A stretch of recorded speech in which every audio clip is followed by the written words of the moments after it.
दोस्तों नमस्कार। आज हम बात करने जा रहे हैं आम आदमी पार्टी की। आम आदमी पार्टी के राघव चड्ढा की। राघव चड्ढा जो एक टाइम पे अरविंद केजरीवाल के ब्लू आइड बॉय थे। उन्होंने उसको राज्यसभा की सीट दी।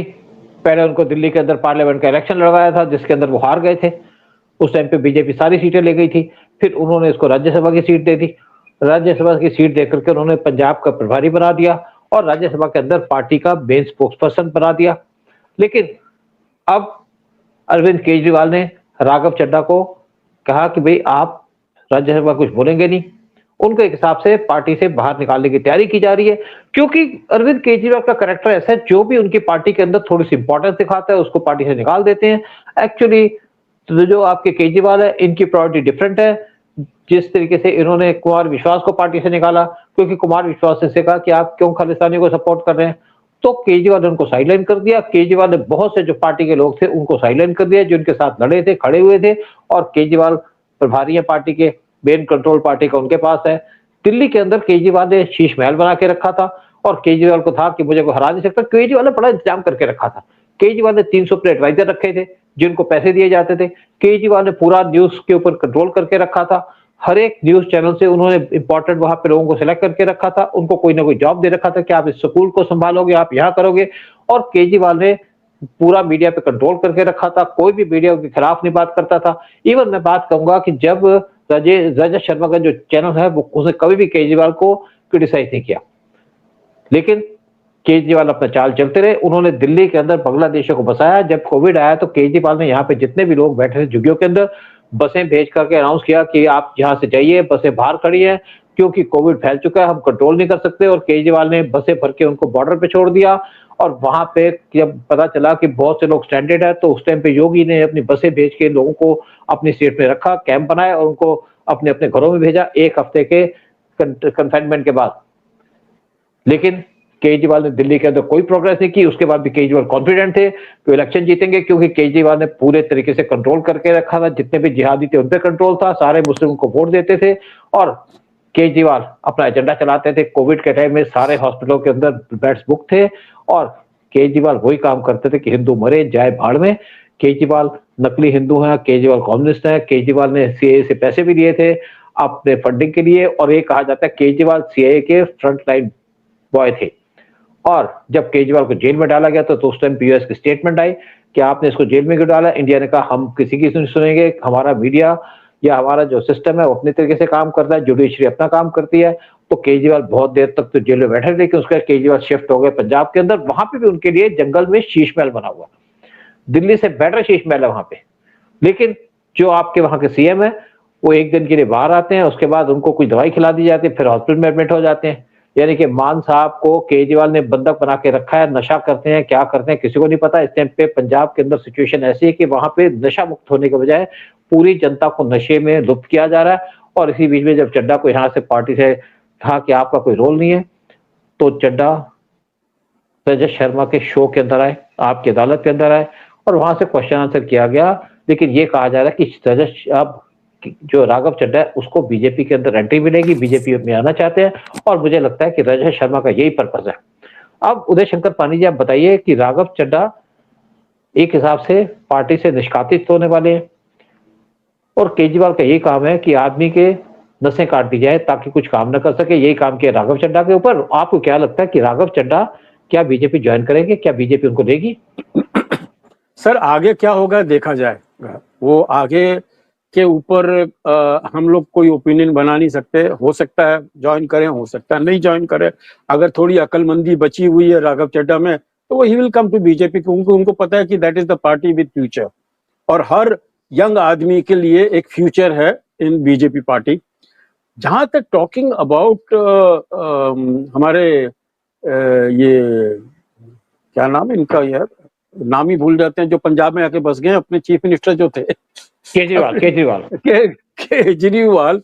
सर केजरीवाल इतना दिनों से गायब हो गए कि लोग उनका नाम भी भूल गए। मैं बता रहा हूँ वो अभी अब न्यूज में आते नहीं। अभी खाली अचानक जैसे ही वो जेल से छूटे थे तो आके ड्रामा किया, वही वैसे ही वो ड्रामा किया उसने। लेकिन इमीडिएटली उनको डांट पड़ी कोर्ट से कि आपको ये जो शर्तों पे छोड़ा गया है तो आप ये हरकतें मत करिए, बिल्कुल पब्लिक स्टेटमेंट करो। चुप होके वे वापस चले गए वहां पर। Actually he is a patient of high diabetes, very high diabetes, तो टेंशन में आता रहता है।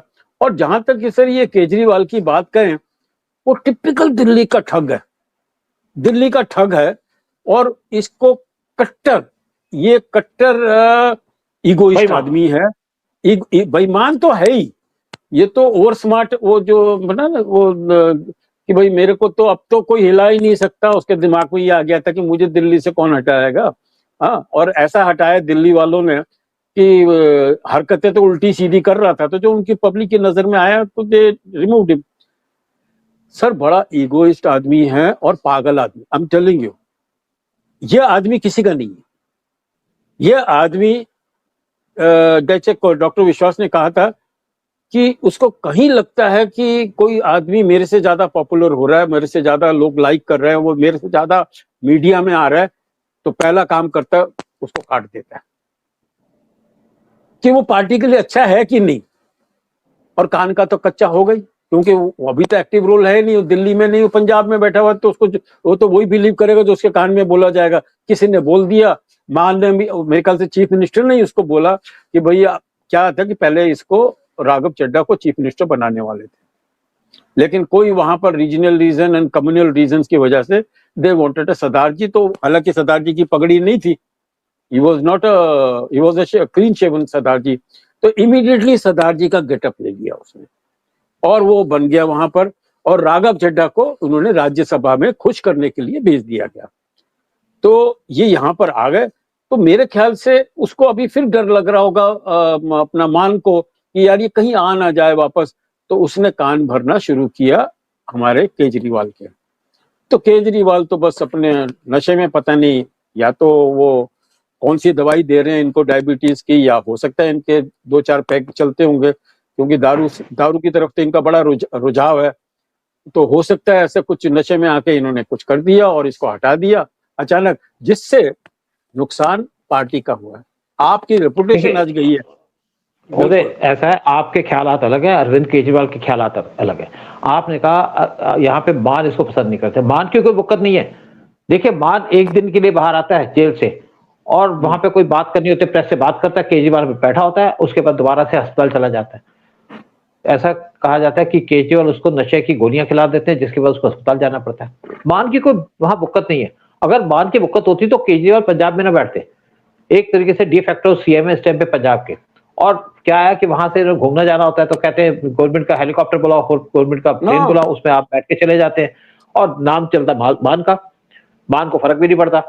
तो केजरीवाल इस टाइम पे पंजाब को लूट रहे हैं और राघव चड्ढा को हटाने के पीछे बहुत सी बातें हैं। और एक जो नवीन है, जो स्वाति मालीवाल के हस्बैंड है, स्वाति मालीवाल का तो वैसे डाइवर्स हो चुका है, उसने एक वीडियो जारी किया। उस वीडियो के उन्होंने कहा है कि जो आपके चड्ढा है, जो राज्यसभा के एमपी हैं, इनकी कंबल पिटाई हुई थी, इनको शीश महल में बुलाया गया था, शीश महल में बुला करके इनको मुर्गा बनाया गया था। वीडियो के अंदर उन्होंने क्लेम किया और उन्होंने कहा कि चड्ढा कहता है कि मैंने राघव चड्ढा का एक वीडियो देखा जिसमें उन्होंने कहा कि मैं दरिया हूं, जो वक्त आने पर शराब बनता है। तो राघव चड्ढा जी, आपको पंजाब के राजदार मालदार थे, लेकिन आपको अरविंद केजरीवाल ने तो मुर्गा बना दिया, पीटा वहां पे। और स्वाति मालीवाल को जिस तरीके से पीटा, तो उसने कहा कि आप भी तो बोलो ना जब आपकी पिटाई हुई है। राघव चड्ढा कुछ बोले नहीं। फिर रजत शर्मा ने अपना शो किया, उसके अंदर बुलाया इनको। वैसे रजत शर्मा कभी भी अरविंद केजरीवाल के खिलाफ कोई स्टेटमेंट नहीं देता। बहुत से चैनल में आपने सुना होगा, लेकिन रजत शर्मा के चैनल में आपने कभी केजरीवाल की बुराई नहीं सुनी, क्योंकि केजरीवाल ने पूरे तरीके से मीडिया को कंट्रोल करके रखा था। और अब क्या है कि क्यों रजत शर्मा ने इसको बुलाया राघव चड्ढा को? राघव चड्ढा और उसकी वाइफ वहां पे बैठी हुई थी। और आप देखिए, इलेक्शन से पहले, जब आम आदमी पार्टी में ज्वाइन करने से पहले, जब इनकी शादी नहीं हुई थी, तो इनकी जो वाइफ थी वो स्टेटमेंट देती थी इंडिया के खिलाफ। यहाँ पे सीए को सपोर्ट करती थी, सीए के खिलाफ प्रदर्शन करने की बात करती थी, सोशल मीडिया पे उल्टी सीधी बात करती थी। मैं आपको प्रीति चोपड़ा की बात कर रहा हूँ, जो आपकी कौन सी चोपड़ा, उसकी जो सिस्टर है चोपड़ा। तो, अच्छा, ब्यूटी की, हाँ। तो वो क्या करती थी, वो कहती थी जब भी मैं सुनती हूँ ना, मजार सुनती हूँ, कोई आपका बाजार पे आवाज आती है, तो मेरे को बड़ी स्वीट लगती है। ये ऐसे लोग हैं। और अब जो ये आया राजद शर्मा के चैनल के ऊपर, तो इससे पूछा गया कि आप इसने अपनी क्लैरिफिकेशन दी, क्योंकि रजत शर्मा सिर्फ सिलेक्टिव क्वेश्चन पूछते हैं, आप ओपन बात नहीं करते। अदालत तो आपने खोल दी, लेकिन अदालत के ऊपर क्यों नहीं क्वेश्चन पूछते, क्यों नहीं पूछा राघव चड्ढा से? इससे कहा कि आप जब यहाँ पे पीएम मोदी पावर में थे, उन्होंने कहा जी कोई मालदीव नहीं जाएगा, तो आप मालदीव क्यों चले गए? तो राघव चड्ढा ने कहा कि मालदीव की टिकट उस टाइम पे 21,000 की थी और लक्षद्वीप की थी 15,000, तो मेरे पास इतने पैसे नहीं थे।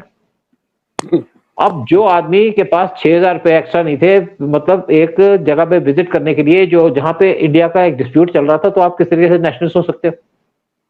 और देखिए इसका हाल, ये राघव चड्ढा रोलेक्स की घड़ी पहनता है जिसकी कीमत है 15 लाख की, इसके गुची के सन ग्लासेस हैं जिसकी कीमत है 30,000 की। इन्होंने मैरिज की थी उदयपुर के अंदर, वहां पे महल में मैरिज की थी, 8 से 10 करोड़ पैसे खर्चे थे इन्होंने उस मैरिज के अंदर। और अपना आंख का ऑपरेशन कराने चले गए थे लंदन के अंदर, तो कहा मेरा एक्चुअली आंख में प्रॉब्लम हो गई थी, तो मैं वहां पे रहना पड़ा, ऑपरेशन कराया, 7 लाख रुपए लगे थे इनके ऑपरेशन में, और 71 डेज तक लंदन में बैठे रहे। क्या वो खर्चा ही लगा होगा? ये अपने आप को गरीब आदमी कहते हैं। फिर विंबलडन की टिकट ली इन्होंने, 12 लाख की टिकट थी जो इन्होंने वहां पे खर्ची, और फिर ये कहते हैं कि मैं इसलिए नहीं लक्षद्वीप गया कि वहां पे 15,000 की टिकट थी, 21,000 की टिकट थी, और मालदीव में 15,000 की टिकट थी। मैं आपको बड़े क्लियर बात कह दूं, जो भी बात कहें मैं सीधी बात करता हूं कि बीजेपी, कुछ मेरे को आज सुबह किसी का फोन आया, किसी ने पूछा कि आपको क्या लगता है राघव चड्ढा के बारे में, क्या बीजेपी को लेना चाहिए? कहते बीजेपी को लेना चाहिए, एक क्योंकि बीजेपी में जितने लोग हैं कांग्रेस ही है। भाई पहले तो कांग्रेस पार्टी थी, बीजेपी तो थी नहीं, तो वहां से कांग्रेस के अंदर भी लोग आएंगे। लेकिन अगर कपिल मिश्रा की बात करो, दिल्ली के जो इस टाइम पे मिनिस्टर बैठे हैं, कपिल मिश्रा बीजेपी में थे, लेकिन जब अरविंद केजरीवाल है तो उसके साथ चले गए, उसकी पार्टी ज्वाइन कर ली, वहां पे मिनिस्टर थे। जब देखा कि केजरीवाल तो यहाँ पे करप्शन के अंदर इन्वॉल्व है, क्योंकि वाटर मिनिस्टर थे, तो छोड़ के उनकी पार्टी से रिजाइन किया, बीजेपी ज्वाइन कर ली। अगर कपिल मिश्रा ने पार्टी ना छोड़ी होती, बीजेपी ना छोड़ी होती, तो कपिल मिश्रा आज बीजेपी के सीएम होते दिल्ली के अंदर। गलतियां आपको भारी पड़ती है। इसी तरीके सिद्धू ने जिस तरीके से बीजेपी छोड़ दी, और केजरीवाल ने कहा कि मैं तुम्हें सीएम बना दूंगा, उसकी पार्टी में चले गए, तो उस टाइम पे सिद्धू ने कहा जी मेरी वाइफ को भी मिनिस्टर बना, उसने कहा जी आपकी वाइफ को तो बनाएंगे नहीं, तो उन्होंने आम आदमी पार्टी छोड़ दी। उसके बाद कांग्रेस ज्वाइन कर ली, कांग्रेस ने कहा तुम्हें सीएम बना देंगे, उसके बदले उन्होंने वहां पे दूसरे आदमी को सीएम बना दिया। तो इनकी वाइफ ने एलिगेशन लगाई, सिद्धू की वाइफ ने, कि हमारे पास 50,000 करोड़ 50,000 करोड़ नहीं थे, इसलिए 50 करोड़ नहीं थे, इसलिए हमको सीएम नहीं बनाया गया।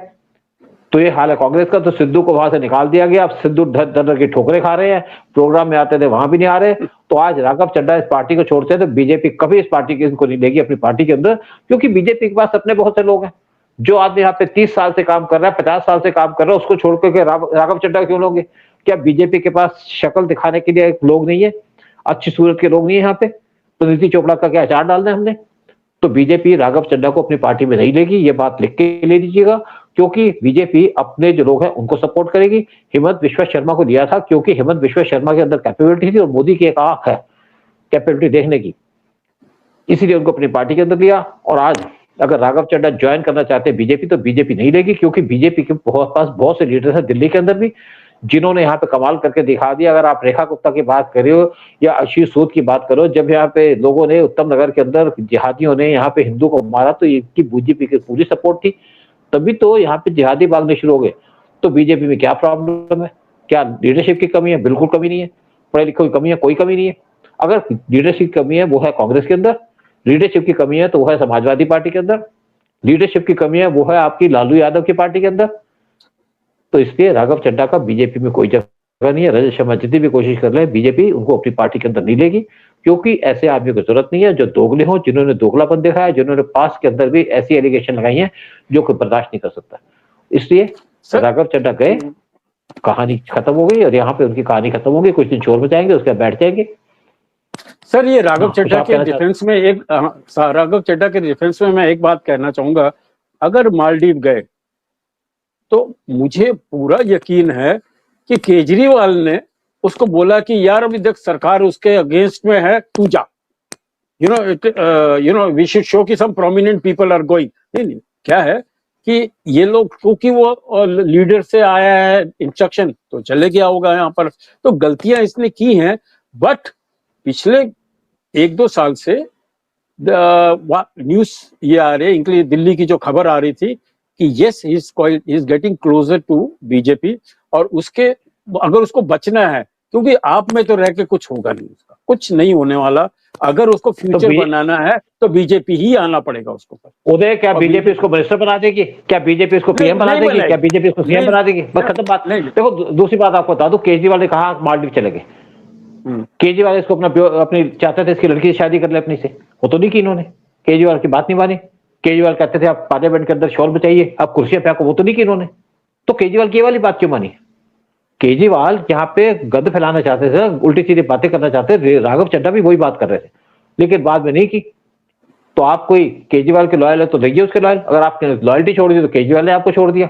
लेकिन बीजेपी इनको किसी तरीके से वो नहीं कर रही थी। देखो, बीजेपी के अंदर कोई अब मैं एक बार अटल बिहारी वाजपेयी से बात कर रहा था, बड़े साल पहले की बात है, 80s की बात कर रहा था। मैंने कहा एक हमारा ऑफिसर है जो आपका बांग्लादेश से वहां आया था, ट्राइबल है, उसको आप लीजिए पार्टी में। तो उन्होंने कहा कि पहले इसको पार्टी ज्वाइन कराओ, पार्टी ज्वाइन कराने के बाद उसकी परफॉर्मेंस देखेंगे, फिर देखेंगे उसको।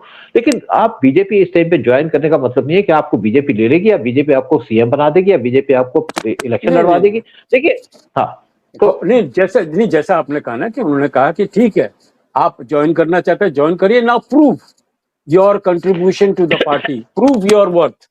वो अगर आपने दिखाया, देखो हेमंत विश्वास, वो बेचारा कांग्रेस वाला था, उसको वहां पर मिस ट्रीट कर रहे थे, उसको गुस्सा, तो वो जब आया बीजेपी में, मेरे ख्याल से ऐसा एक मतलब एक लीडर पैदा हुआ है। तो ठीक है, एक बात ये होती है उदय, एक की कैपेबिलिटी देखी जाती है। मोदी को उनकी कैपेबिलिटी का पता होगा, तभी उनको यहाँ पे रखा। पता था कि असम में कुछ अचीव कर पाएंगे, इसीलिए उनको रखा। अगर राघव चड्ढा इतने लॉयल थे आपके अरविंद केजरीवाल के, जब उनको जेल गए तो ये तो भागे लंदन के अंदर। भागे इसलिए नहीं था कि इनकी आंख में प्रॉब्लम थी, गए वहां इसलिए थे कि उनको पता था इनको भी अरेस्ट कर लिया जाएगा। उससे बचने के लिए लंदन भागे थे। ये किसी को लॉयल नहीं थे, ये लॉयल्टी अपनी थी। फिर आप एक एक्ट्रेस से शादी कर रहे हो, एक्ट्रेस का क्या एटीट्यूड है? गालियां देती थी सेंटर को, उल्टे सीधे कमेंट्स देती थी। प्रीति चोपड़ा के आप देखिए सोशल मीडिया पे किस तरह के कमेंट्स आते थे, देश के खिलाफ ही कमेंट्स होते थे। आप फिर आज नेशनलिस्ट बनने की कोशिश कर रहे हो। देखिए, यहाँ पे बीजेपी के अंदर बहुत से लीडर्स हैं, किसी कमी नहीं है, और इनको ऐसे आदमियों क्यों लेगी? जाइए आप जो करना है। तो आपने आम आदमी पार्टी छोड़ दी, आपकी मर्जी है, आपको बुलाया नहीं, आपके पास राज्यसभा की सीट है, पार्लियामेंट का इलेक्शन आप लड़ नहीं सकते क्योंकि आप इलेक्शन लड़े थे, हार गए। तो बेसिकली अब राघव चड्ढा अपने आप में है, अपने पैर पे खड़े हैं। जैसे आपने लड़िए, चाहे आपको कोई भी हो, बीजेपी की मेरे हिसाब से किसी भी तरीके से उनको पार्टी के अंदर नहीं लेगी। जो इनके पुराने लीडर्स को कैसे छोड़ दे, जिन्होंने देश के लिए काम किया, बीजेपी के लिए काम किया, आरएसएस के लिए काम किया, उसको कैसे छोड़ दे बीजेपी। तो ये प्रोग्राम खत्म करते हैं और आपके कमेंट्स पूछते हैं कि आपको क्या लगता है कि राघव चड्ढा को बीजेपी में लेना चाहिए? क्या राघव चड्ढा नेशनलिस्ट है? प्रीति चोपड़ा के आप पूरे कमेंट्स देखिए, कहीं पे भी नेशनलिस्ट नहीं लगती। तो प्रोग्राम यही खत्म करते हैं और केजरीवाल को मुबारकबाद देते हैं कि आपने एक और आदमी को उसको आजाद चढ़ा दिया, आजाद किया। सर, ये एक छोटा सा चटपटा आइटम है, चटपटा टॉपिक है। ये तो मतलब निकल के आप मजे करिए इसको, but let us hope it is good for this young boy who has got a future, क्योंकि आपके आगे उसका कुछ होने नहीं वाला। लेट अस होप कि बीजेपी उसको ज्वाइन करने दे और उसकी परफॉर्मेंस देखे और अकॉर्डिंगली उसको। उदय, अभी देखो, राज्यसभा का एमपी है, वो आम आदमी पार्टी छोड़ नहीं सकता। अब तब छोड़ेगा जब केजरीवाल इसको अपनी पार्टी से निकालेंगे या इनकी राज्यसभा की मेंबरशिप खत्म होगी। तो इसका मतलब है अगले 4 साल तक इनको आम आदमी पार्टी में रहना पड़ेगा और बीजेपी ज्वाइन नहीं करेंगे, ना राज्यसभा को छोड़ेंगे, ना बीजेपी इनको लेगी। तो इस टाइम पे गुड बाय, टाटा टाटा राघव चड्ढा। आप जाइए, मजे करिए, आप एंजॉय करिए। यहाँ पे बहुत से लीडर्स हैं जिनकी शक्ल भी अच्छी है, जो अच्छी परफॉर्मेंस भी करते हैं, जो कैपेबल भी हैं। और अगर आपको बिजनेस करना करिए, आपको पॉलिटिक्स ज्वाइन करनी है करिए, या आपकी मर्जी है। लेकिन केजरीवाल ने आपको थप्पे मार के निकाल दिया है, तो आपको मुबारक हो। जय हिंद, जय भारत। जय हिंद, जय भारत। सर सूद साहब, मेरा मजा आ गया। कंगना रनावत का एक मैंने पार्लियामेंट के अंदर एक लेक्चर देखा, अरे क्या उसने धो दिया कांग्रेस वालों को। I hope these good speakers and this good blood which is continuing to does good to the country and the party. Jai Hind sir, Jai Bharat, Vande Mataram. Thank you, bye bye, good night.